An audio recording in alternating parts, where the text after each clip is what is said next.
అందరికీ నమస్కారం। ఈరోజు మీ అందరికీ నేను వినిపించబోయే కథ ప్రతిబింబాలు। రచయిత డాక్టర్ తంగిరాల మీరా సుబ్రహ్మణ్యం గారు। ఇక కథలోకి వెళితే, నెయ్యిలో వేగుతున్న అరిసెలు కమ్మని వాసన వెదజల్లుతున్నాయి। మరోవైపు పులిహోర పోపు గుమగుమలాడుతోంది। ఉదయం 6 గంటలకే లేచి స్నానం ముగించి పిండి వంటలు తయారు చేసే పనిలో పడింది కామాక్షమ్మ। పుట్టినరోజు నాడు కాస్త తొందరగా నిద్రలేస్తే తలకు నూనె పెట్టి ఎర్రనీళ్లు దృష్టి తీసి పోసి తలంటుకున్నాక ముఖాన కుంకుమ పెట్టి మెడలో గొలుసు వేసి దేవుని ముందు పెట్టిన కొత్త బట్టలు కొడుకుకు ఇవ్వడం అలవాటు। ఇంతకీ నిద్ర లేచాడో లేదో, సెలవు కదా అని దుప్పటి ముసుగు పెట్టాడో పిచ్చికన్నా వాడి కోసం కొన్న బట్టలు బీరువాలో పెట్టింది। తీసుకొచ్చి దేవుని ముందర పెట్టాలి అనుకుంటూ స్టవ్ మంట తగ్గించి లేచి పడక గదిలోకి వెళ్ళి బీరువా తలుపు తెరిచింది। తలుపు తెరవగానే లోపలి వైపు అతికించిన కొడుకు ఫోటో పలకరించింది। అమ్మ మెడ చుట్టూ 2 చేతులు వేసి ప్రేమనంతా కళ్ళల్లో కురిపిస్తూ తల్లి ముఖంలోకి నవ్వుతూ చూస్తున్నాడు సిద్ధార్థ। 3 ఏళ్ల వాడి ముద్దు ముఖంలోకి తన్మయంగా చూస్తూ ప్రపంచంలో అన్నిటికన్నా విలువైన పెన్నిది తన చేతుల్లోనే ఉన్నదన్నంత తృప్తితో నవ్వుతూ తన నలుపు తెలుపు ఫోటో।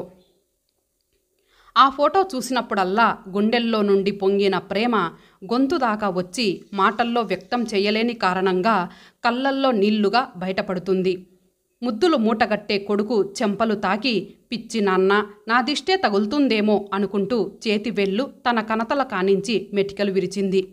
అరిసెలు ఏ కాస్త మాడినా తినడు సిద్ధు అని గుర్తొచ్చి బట్టల కవరు తీసుకొని బీరువా తలుపు వేసి గబగబా లోపలికి నడిచింది। అప్పుడే లేచి ముఖం కడుక్కొని లోపలికి వచ్చాడు వెంకటరమణ। తను వంట చేస్తుంటే వెనకాల నుండి వచ్చి మెడ చుట్టూ చేతులు చుట్టి వీపుకు వ్రేలాడబడి గారాలు గుడిచే సిద్ధుని తలచుకొని తనలో తనే నవ్వుకుంటున్న కామాక్షమ్మ ఆయన్ని గమనించనేలేదు। ఇవాళ కామాక్షికి ఇంకెవరు గుర్తుండరు అనుకుంటూ కాఫీ ఇస్తావా అని అడిగాడు। అయ్యో, అప్పుడే మీరు లేవడం ముఖం కడుక్కోవడం కూడా అయ్యిందా? ఇదిగో ఒక్క నిమిషం అంటూ ఆయనకు కాఫీ కలిపే పనిలో పడింది। ఏదో చెప్పబోయి మరలా ఆగిపోయి ఆవిడ అందించిన కాఫీ తీసుకొని బయట వరండాలో కుర్చీలో కూర్చొని పేపరు చూస్తూ కాఫీ త్రాగసాగాడు వెంకటరమణ। మరి కాసేపటిలో ఏలకుల పొడి కుంకుమ పువ్వు వేసి చేసిన క్షీర అన్నం గుమగుమలు ఇల్లంతా వ్యాపించాయి। వాడింకా అడ్డాల్లో బిడ్డ కాడని ఎప్పటికి తెలుసుకుంటుంది కామాక్షి అనుకుంటూ దీర్ఘంగా నిట్టూర్చాడు। పిండి వంటలు దేవుడికి నైవేద్యం పెట్టాక అరిసెలు పులిహోర పాయసం అన్నీ స్టీలు క్యారియర్లో సర్దింది కామాక్షమ్మ। అప్పటికి సమయం 9 గంటలు కావస్తోంది।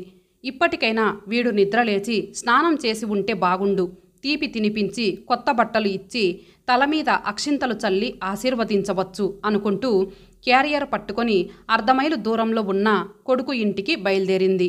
ఆవిడ అలసిపోయిన ముఖంతో అడుగులో అడుగు వేస్తూ గేటు దగ్గరకు వెడుతుండగా కిటికీలో నుండి చూస్తున్న అరుంధతి, వరండాలో ఉన్న వెంకటరమణ ఒక్కసారే నిట్టూర్చారు। అరుంధతి వెంకటరమణ తమ్ముడి కూతురు। తమ్ముడంటే సొంత తమ్ముడు కాదు, చిన్నాన్న కొడుకు। అరుంధతి తల్లిదండ్రులు బంధువులు అందరూ తిరుపతిలో పెళ్లికి వెళ్ళి నెల్లూరుకు తిరిగి వస్తుండగా వాళ్ళ వ్యానుని లారీ ఢీకొట్టి అందరూ చనిపోయారు। పరీక్షలున్నాయని పెళ్లికి వెళ్లకుండా ఆగిపోయిన అరుంధతి నా అన్నవారు లేని అనాథలా మిగిలింది। ఆ పిల్లని దిక్కులేని దానిలా వదిలేయడానికి మనసు రాక వెంకటరమణ తమ ఇంటికి తీసుకువచ్చాడు। వాళ్ళకి సిద్ధార్థ ఒక్కడే కొడుకు, ఆడపిల్లలు లేరు। చదువు చెప్పించి ఏదో సామాన్యమైన సంబంధం చూసి ఆ అమ్మాయికి పెళ్లి చేసి పంపితే సరిపోతుందన్న జాలితో కామాక్షమ్మ అడ్డు చెప్పలేదు। అరుంధతి వాళ్ళింటికి వచ్చిన మరుసటి ఏడాది సిద్ధార్థ పెళ్లి జరిగింది। అతను ఇష్టపడిన అమ్మాయితో వివాహం జరిపించారు। కోడలు తమ ఇంటి మనిషిలా కలిసిపోవాలని కోరుకున్న వెంకటరమణ కామాక్షమ్మల ఆశ అడియాస అయ్యింది। సిద్ధార్థ భార్య రమ్యకు అరుంధతి ఆ ఇంటి ఆడపడుచులా అభిమానం పొందడం నచ్చలేదు। రమ్య బిఎస్సితో చదువు ఆపేసింది। అరుంధతి ఎంబీఏ చదువుతోంది। అత్తగారు చేసి పెడుతుంటే టింగు రంగామని కాలేజీకి వెళ్ళి వస్తున్న అరుంధతిని సూటిపోటి మాటలనడం మొదలుపెట్టింది రమ్య। సాయంత్రం కాలేజీ నుంచి వచ్చి పెద్దమ్మ ఇచ్చిన పలహారం తినబోతుంటే చాకిరీకి కోడలు, తిని కూర్చోవడానికి నువ్వు అనేది। అరుంధతి మనసు నొచ్చుకున్నా మాటకు మాట జవాబు చెప్పకుండా ఊరుకునేది। పండుగకు అరుంధతికి రమ్యకు ఇద్దరికీ మంచి చీరలు కొనుక్కొచ్చింది కామాక్షమ్మ। చూశారా, ఆ దిక్కులేని పిల్ల కన్నా ఇంటి కోడల్ని నేను తేలికైపోయాను. దానికి తెచ్చిన చీర ముందు నాకు కొన్న చీర పాత చీరలా ఉంది అంటూ సిద్ధార్థ దగ్గర గొణిగింది. పోనీలే, మనిద్దరం వెళ్ళి నీకు కావలసిన మంచి చీర కొనుక్కొని వద్దాం అని సిద్ధార్థ అంటే, నాకు చీరలు కావాలంటే మా అమ్మ వాళ్ళు ఎంత ఖరీదైనదైనా కొంటారు. మీ అమ్మగారి బుద్ధి గురించి చెప్పానంతే అని ముక్కు చీదింది.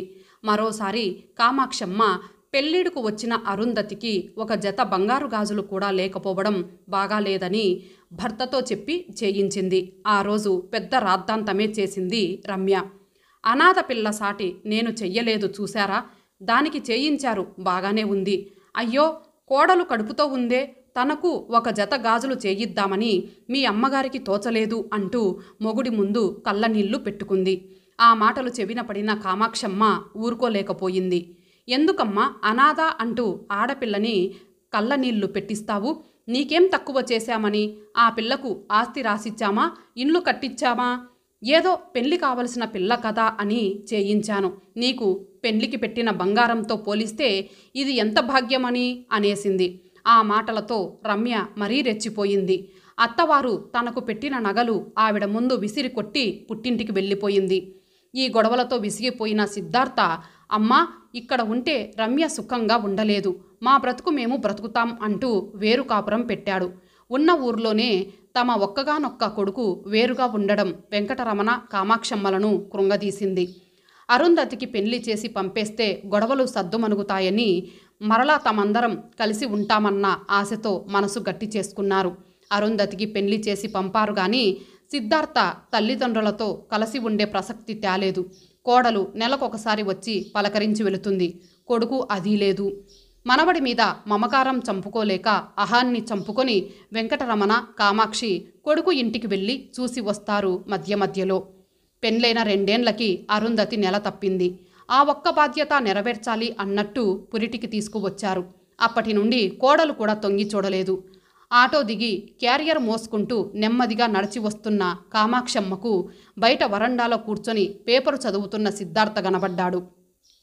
నా ఆయుష్ కూడా పోసుకొని 100 ఏళ్లు బ్రతుకు నాన్నా అని మనసులోనే దీవించింది ఆమె. తల్లిని చూడగానే పేపర్ ముఖానికి అడ్డు పెట్టుకున్నాడు సిద్ధార్థ. ఈ మధ్యన అతను తల్లిదండ్రులతో మాట్లాడటమే మానేశాడు. మనసు చివుక్కుమన్నా సర్దుకొని లోపలికి నడిచింది కామాక్షమ్మ. నానమ్మను చూసి పరిగెత్తి రాబోయిన 3 ఏళ్ల రాహుల్ దారిలో ఉన్న చిన్న ముక్కాలిపీట కాలికి అడ్డం పడి క్రిందపడి ఏడుపు మొదలుపెట్టాడు. ఒక్క అంగలో ముందుకు వచ్చి కొడుకుని ఒడిలోకి తీసుకుంది రమ్య. దెబ్బ తగిలిందా నాన్న? లేదులే, పోతుందిలే అంటూ ఆ తల్లి గొంతులో బాధ సుడులు తిరుగుతోంది. ఈ పీటనే కదూ నిన్ను పడేసింది, దాన్ని క్రింద పడేద్దాం సరేనా అంటూ ఆ ముక్కాలి పీటని పక్కకు తోసింది. దానిమీద ఒక దెబ్బ కూడా వేసింది. హన్నా అంటూ అక్కడితో తనకు దెబ్బ తగిలిన విషయం పూర్తిగా మర్చిపోయి అమ్మ ఒడిలో నుండి లేచి, ఏం తెచ్చావు నానమ్మ అంటూ చెంగున నానమ్మ దగ్గరకు వచ్చాడు రాహుల్. సిద్ధార్థ పోలికలు పునికి పుచ్చుకున్న రాహుల్ అంటే పంచప్రాణాలు కామాక్షమ్మకు. కానీ కొడుకు కోడలు ఎప్పుడో గాని వాడిని చూడనివ్వరు, తమ దగ్గరకు పంపించరు. ఏం తెచ్చావు నానమ్మ అంటున్న రాహుల్ని ఎత్తుకొని ముద్దు పెట్టుకుంది కామాక్షమ్మ. మీ నాన్న పుట్టినరోజు కదు నాన్న, అందుకని నాన్నకిష్టమైన అరిసెలు చేసి తెచ్చాను అంటూ క్యారియర్ టేబుల్ మీద పెట్టింది. ఇప్పుడు అవన్నీ ఎవరు తింటారు?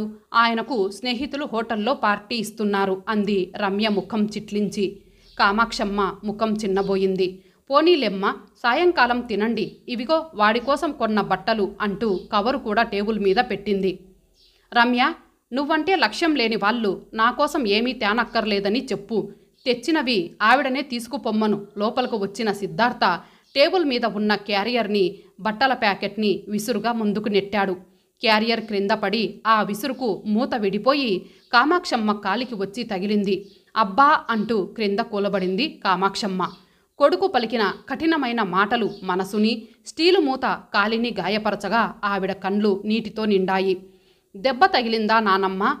లేదులే, ఏడవకు, నాన్న క్యారియర్ విసిరేస్తే దెబ్బ తగిలిందా? నేను పెద్దయ్యాక వేరే ఇంట్లో ఉంటాను కదా, అప్పుడు నాన్న నా పుట్టినరోజుకు క్యారియర్లో అప్పచ్చులు తెస్తాడు చూడు, అప్పుడు నేను ఇట్లాగే క్యారియర్ తోసి పారేస్తలే అన్నాడు రాహుల్ నానమ్మ కాలు ఒత్తుతూ. టేబుల్ దగ్గర నిలబడిన సిద్ధార్థ, గుమ్మం దగ్గర కూర్చున్న రమ్య ముఖాలు నెత్తురు చుక్కలేనట్టు పాలిపోయాయి. తమ కలల పంట, తమ పంచ ప్రాణాలు అయిన ఆ చిన్నారి నోటి వెంట వచ్చిన మాటలు వాళ్ళని అశనిపాతంలా తాకాయి. రాహుల్ పలుకులలో కనిపించిన తమ భవిష్యత్తు వర్తమానంలో తమ ప్రవర్తనకు ప్రతిబింబమని తోచి ఇద్దరి కళ్ళల్లో పశ్చాత్తాపం, బాధ తొంగి చూశాయి. తప్పు నాన్న, అలా అనకూడదు. నువ్వు పెద్దయ్యాక కూడా నాన్న అమ్మల దగ్గరే ఉండాలి. నువ్వు దూరంగా వెళ్ళిపోతే వారు ఏడుస్తారు. నీళ్లు నిండిన కళ్ళతో కొడుకును చూస్తూ మనవడితో లాలనగా అంది కామాక్షమ్మ. అమ్మ అంటూ సిద్ధార్థ, అత్తయ్య అంటూ రమ్య కామాక్షమ్మ దగ్గరకు వచ్చారు.